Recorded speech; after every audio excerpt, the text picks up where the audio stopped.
You're listening to the We Are Libertarians podcast network. Find all of our shows at wearelibertarians.com. London, 1670. The air is damp and the streets are muddy, and the wooden benches of the Old Bailey are crammed with onlookers. Two men, William Penn and William Meade, both Quakers, stand accused of, quote, an unlawful religious gathering. At the time, England's laws had mandatory attendance at Church of England services and forbade public worship by other faiths. Penn and Meade had been preaching in the open air to a crowd of fellow Quakers. Now, while it was peaceful, it was still illegal. The trial was a farce from the start. The judge ordered the jury to convict, but the jurors, led by Edward Bushel, refused. The court's response was shocking. The jurors themselves were locked up with no food, water, or heat, until they, quote, came to their senses. After days had passed, the jurors still refused. And their stubbornness gave birth to a landmark decision known as Bushel's case, which ruled that jurors could not be punished for delivering a verdict according to their conscience. It was a major step towards religious freedom, the right to trial by jury, and the principle that certain rights exist beyond government reach. Now, anytime you've been pressured to just go along with something you knew was wrong, you felt a faint echo of what those jurors faced. Do rights come from the government, or are they something we already have simply by being human? That's the question that sits at the heart of libertarian philosophy, and we're going to break down rights today. What are they? What are the different kinds? And why libertarians believe only one type, natural rights, can form the foundation of a truly free society. Stay tuned. Welcome back to the Foundations of Liberty here on the Chris Spangle Show. I am so thankful that you are here and grateful. And if you're watching live, please hit the share button and we can spread the word about what we're doing here, which is going back to principles and exploring what is the foundation of a healthy society where people are respected, where people are given both liberty and dignity to achieve what they believe is the best for themselves. We call that self-government in the libertarian space. And one of the foundational principles is rights, all right? So let's talk about rights. Rights are moral or legal entitlements that set boundaries for what others, including the government, may do to you or require of you. They protect your freedom, dignity, and autonomy, right? And so today we're going to talk about two different types of rights. Moral rights, rooted in ethics and human nature, and natural, which are sometimes called natural rights, and legal rights, which are created and enforced by the government. From a libertarian perspective, rights aren't a gift from lawmakers. Your state senate does not convene to tell you what your rights are. We don't need the government to tell us, for instance, that murder is wrong. Murder is wrong because it is a violation of our conscience and of natural rights. And they're built into our nature as human beings. Governments can recognize and protect them, or they can violate them, but they cannot legitimately create them. So how do we know what a natural right is? So there is a phrase that libertarians common go back to, which is, don't hit people, don't take their stuff. It's the basic rules that you learned as a kid. Don't lie, don't steal, don't cheat. Don't, if you are harming another person or their property, then that generally is a natural right that you are, that cannot be created by the government. It's just the governments are recognizing that we are all inherently created with this right to life, liberty, and property. So let's move on just to a brief history of natural rights and how this developed. John Locke is often mentioned, and he argued in his second Treatise of Government in 1690 that all people were born with the rights to life, liberty, and property, which then was taken in the Declaration of Independence in 1776, where they wrote, "We are endowed by our Creator with certain unalienable rights," meaning they pre-exist the state. And why was this a watershed moment? This is the first time that a government was founded with the notion that you are a self-governing being that has certain inalienable rights that cannot be violated by the government. whereas all governments in existence at the time and before had been rights had been bestowed upon you by the king, by the clan leader, by the tribe, and the individual was not supreme. So it was a huge moment in history when the American Revolution took place and the Declaration was written. So let's give you some examples in daily life of natural rights. Freedom of thought and speech. You can express your thoughts without being arrested. Freedom of religion. You can attend or not attend to worship as you choose. There's no trial against open-air preaching. Maybe some of you think there ought to be, but there isn't. You can go to a college campus and scream at the people calling them harlots and all kinds of things, and you won't go to jail. Oh, Brother Jim. I don't know. Did you have a Brother Jim on your college campus? We sure did. And then property rights. You own your home and possessions, and no one can take those away from you without due process. Due process is a key part of this, right? Natural rights doesn't mean that the government recognizes these rights and you get the ability to do whatever you want. Government is there to protect other people from evil, right? A murderer needs to be locked up. A thief needs to be locked up. The government needs to recognize that someone can't invade your home and set up shop and say, this is my house now, just because they have 2 more guns than you do. So the government really is there to help set those boundaries and protect natural rights. So I mentioned legal rights. So what are legal rights? They are rights created and enforced by governments. They can reflect natural rights or contradict them, and they can be changed or removed. So examples are the right to vote. Okay, that varies by county, by state, by country, and it is really the government setting up, here's the rules of the road in terms of voting. Public education guarantees. For instance, in Indiana, you are guaranteed the right to a public education via our Constitution. We have a city called New Harmony, settled by George Rapp, an early socialist here in America, and then they failed and moved on, and Robert Owen moved in, another socialist. That collapsed after a couple of years, but his sons were very influential, and they wrote into the Constitution that every Indiana citizen is guaranteed the right to a public education. Government set minimum wage laws. Right. So every worker is guaranteed in America to be paid $7.25. Right. You are not, by virtue of being alive, guaranteed income. You're not guaranteed a service, for instance, the labor of other people. Right. You are not guaranteed health care, for instance. That's not a right because you are forcing other people to work on your behalf, to pay on your behalf, and that's not a right.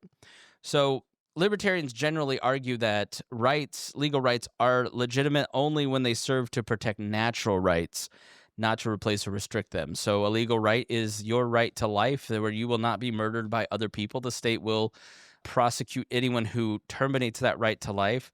So that is both a natural right and a legal right. These ideas weren't decided by some council long ago and some person wrote them down. We tend to, I think, truncate this down into the Declaration of Independence was written, and that's how America was formed, and we got it all right, and we put all these laws down. It's like, and then people are kind of surprised to find out that we had the Constitution written, I think it's 11 years later, right? It's constantly a process of negotiating these things. But this theory developed from no single person or government. They didn't get invented. The idea developed over centuries through a mix of philosophy, religion, and political struggle. And it's more like a chain of thinkers and events than a single moment of discovery. So let's go back to ancient times, right? Stoic philosophers like Cicero in 1st century BC argued that there is a natural law, a universal moral order discoverable by reason that applies to all people everywhere.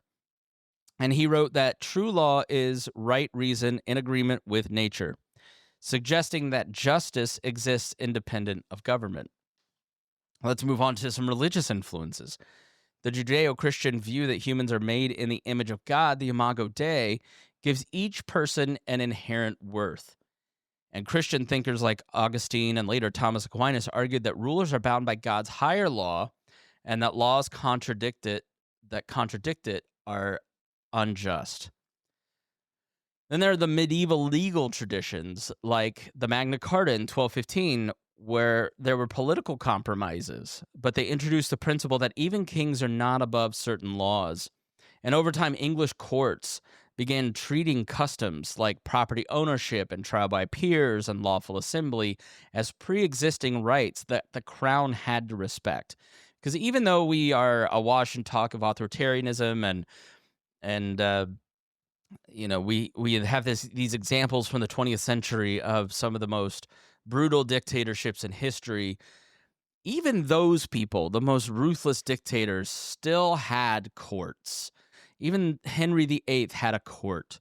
And King John, for instance, in the case of the Magna Carta, went too far in taxation and taking privileges that he thought were his right to treat people however he wanted. He wanted to treat his nobility however they were servants of the king, right? And it eventually goes too far that they rebelled and wrote the Magna Carta. And so there is always a tension between the ruled and the rulers. And that has existed in the history of time. And what this natural rights tradition is defining those things, right? You don't have the right to come and take people and sell them and treat them and murder them and sexually assault them, right? Like you have a natural right to your dignity to not be assaulted. So then we get to the Enlightenment, and some of these things start to develop a little more. Hugo Grotius in the 1600s claimed natural law would still exist even if God did not, grounding it in human reason. And again, John Locke, who is a huge step forward in defining natural law in the political sense, built the most famous case, arguing that in, quote, the state of nature, all people possess life, liberty, and property, and governments exist only to protect them. And thinkers like Montesquieu and Voltaire expanded the idea to free expression and religious liberty and fair trials. So then you have some moments of political adoption, cases like Bushel's case that we opened with. You have a trial by jury. They're human guarantees and property rights. Others can't take your possessions. And the U.S. Declaration and the Declaration of the Rights of Man and of the Citizen in 1789 cemented those ideas into modern politics. You have in rights, right? Let's think of a couple different buckets here. Property.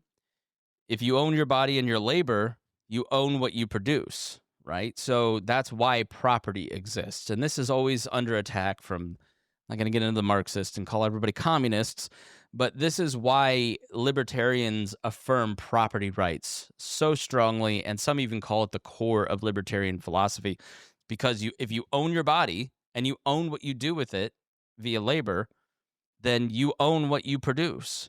Taking it without consent is stealing, but if other people are taking the fruits of your labor without your consent, then they're stealing. And assembly, right? If you have the liberty of movement and association, you can gather peacefully with others. It's a natural extension of personal freedom. So you have the right to move. And this is why libertarians tend to trend away from closed border immigration policies like we've seen with recent administrations, because you have the freedom to move and associate with people. You have the freedom to hire who you want. And why does the government get the right to stop you from moving to a place where you have more economic freedom? Why does the government have a right to keep you from hiring people who are seeking that life? The government has to justify why it's doing those things, which is why it's such an anathema for so many libertarians and public libertarians to be super hardcore about immigration controls, as opposed to, I sort of see that as a failure of libertarian imagination. It doesn't mean that you have to be open borders, for instance, and look, we have no borders, just come on in, enjoy the welfare, have fun, right? That's not what most people believe, not what a lot of libertarians believe, but can we find a middle ground that is closer to freedom than building walls? So natural rights are not something that a ruler can hand out.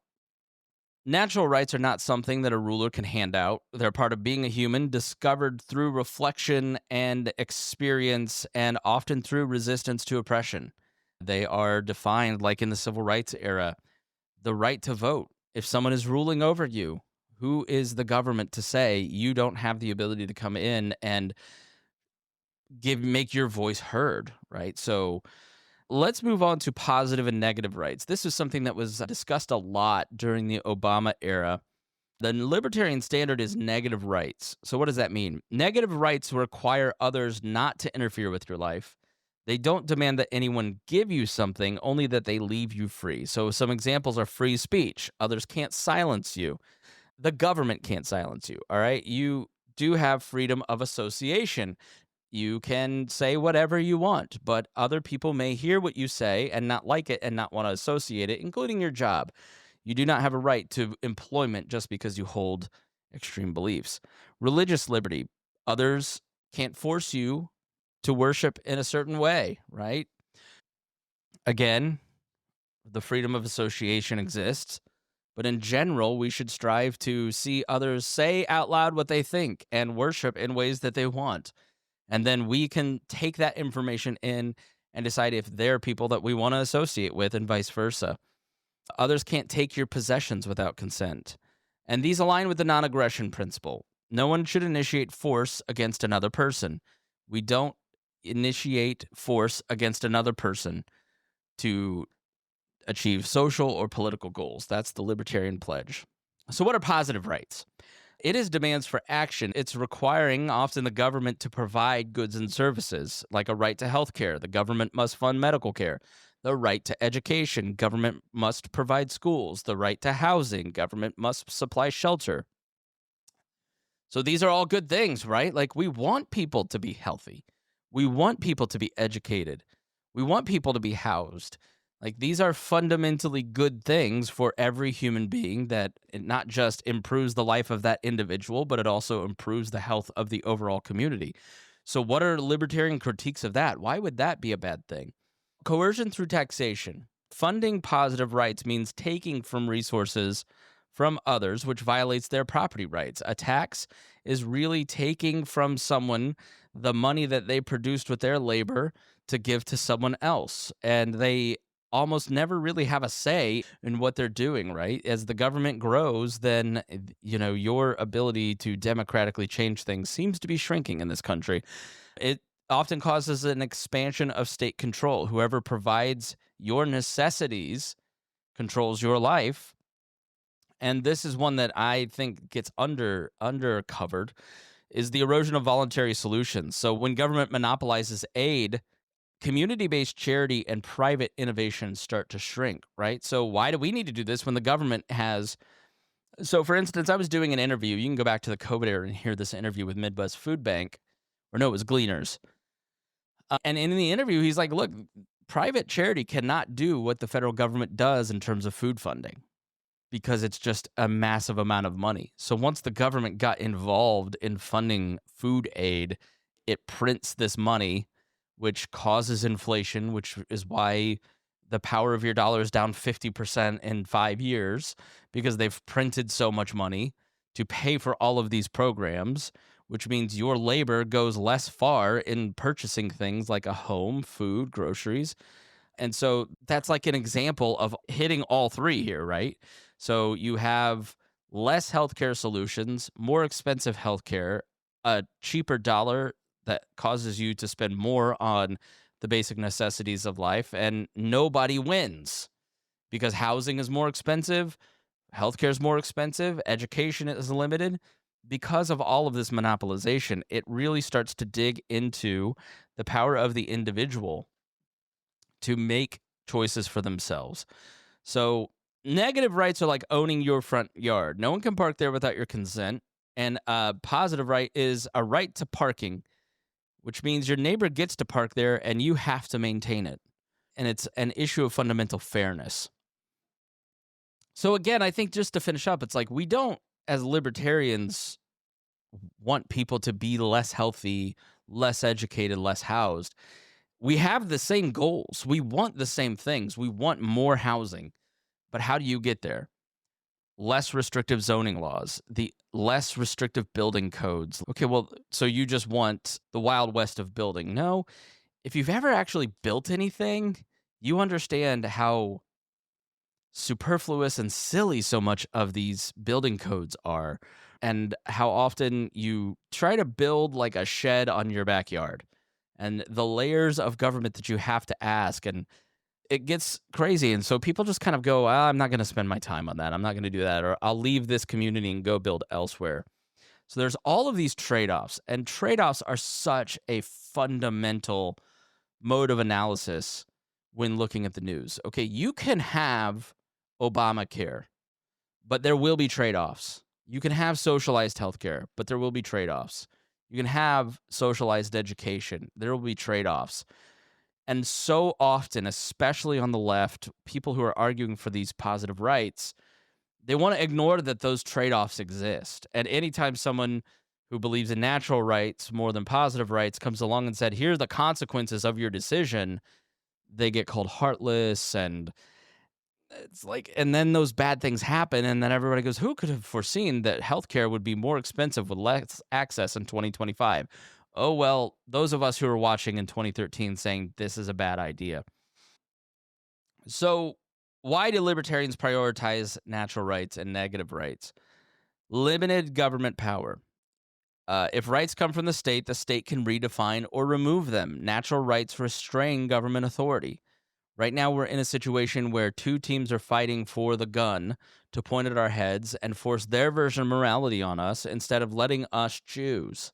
And so you are forced to join a team because if you're pro-life and Kamala wins, then my vision of the world is going to lose and it's going to be a catastrophe. And if Kamala wins, then the MAGA person thinks that everything is going to hell. And like, you kind of see, if you're on the left right now, you're feeling and experiencing that the state can redefine a lot of things and can change a lot of things for you. And I so often find my friends who vote Democrat, like, they never step back and go, maybe the power is the problem.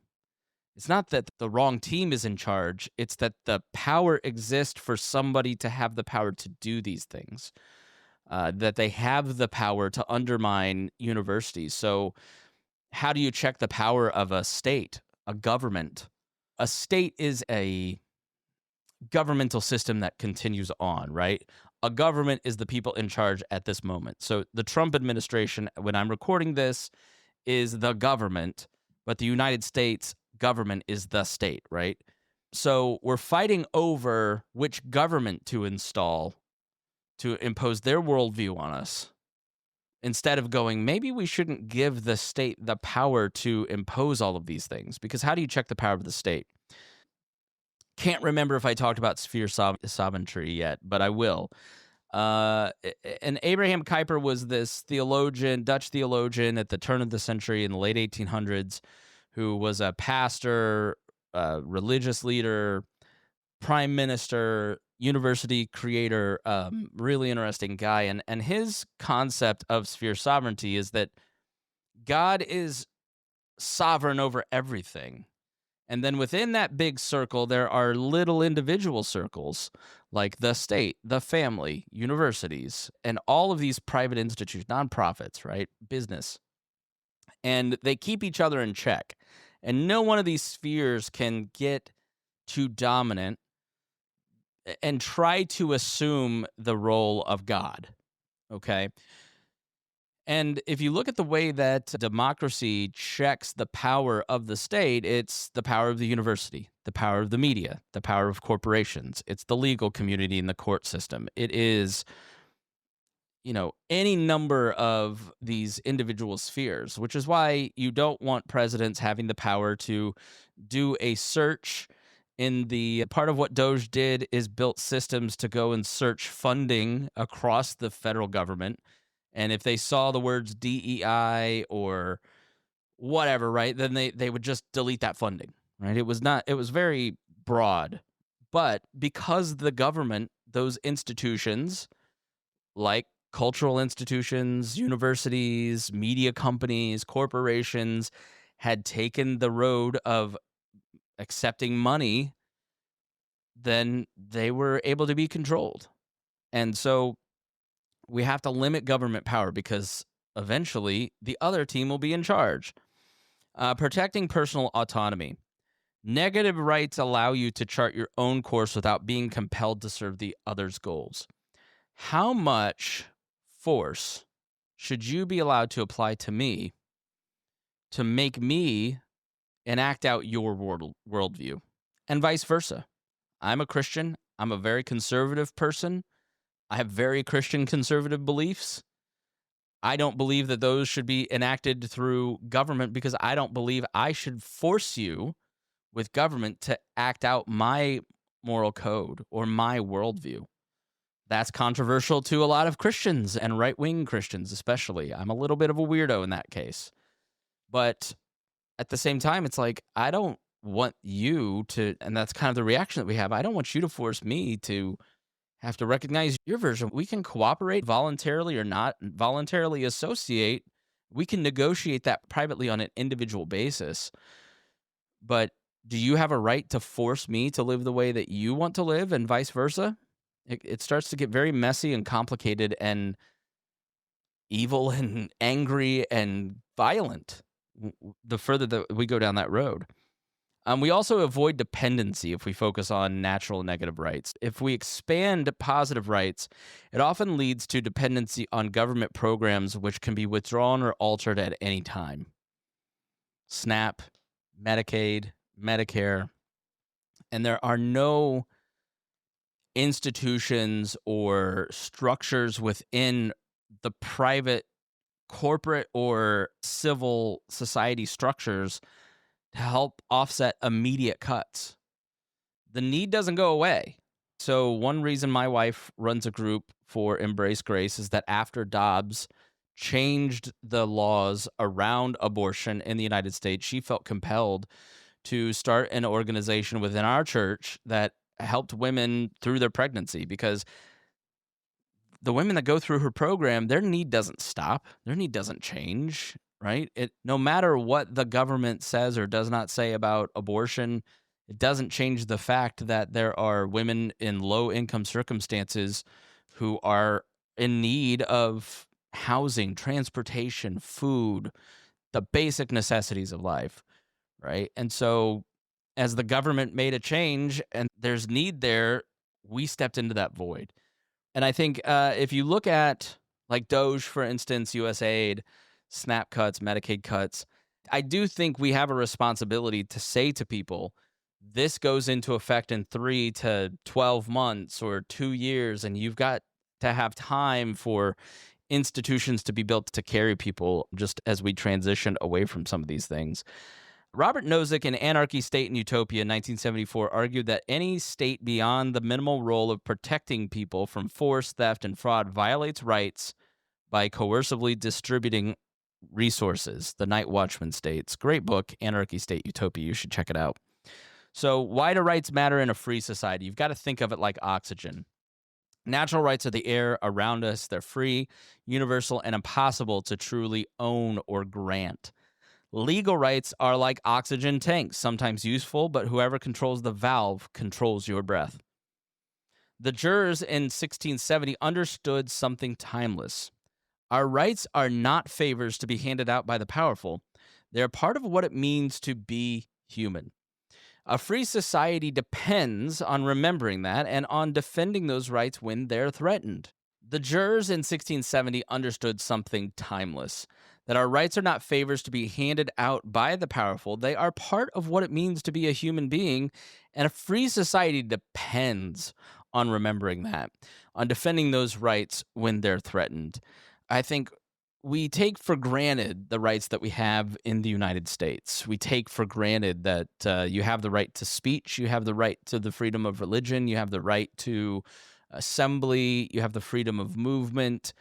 Part of why COVID was such a combative period is that it was really the first time in my lifetime, anyways, as a suburban guy, who grew up middle class, where my rights were impeded by the government.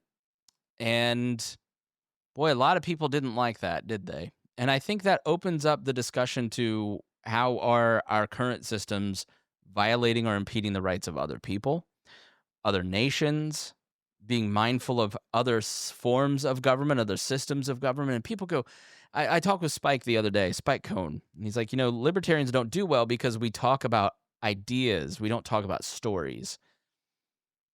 I agree with that. But I also think, hey, I like talking about ideas, and I think there's a place for that. And if you don't talk about the systems and the ideas that like help shape the stories and helps you understand, like William Meade and William Penn, it's a great story, but without the ideas underpinning that story, it's rendered meaningless. And when we look at what's happening in China, we look at what's happening in Russia, we look at what's happening in countries around the world, we have to look and step back and go, yes, we're not happy with our system, but do we want to step backwards in time towards a system where a group of people at the top get to control our right and ability to self-govern? That's really the question on the table. And that is not a commentary on Republicans or Democrats. It's a commentary on both. And that's why I reject their entire premise every election cycle, because we have to step up and say, here are our rights. We have to demand our rights. Voting's fine, but you also have to be vocal about these ideas, understand these ideas, and learn more about them. So I thank you for watching this. I hope you got something out of it. I hope you found it informative. And thank you for joining us, and we will see you again next week.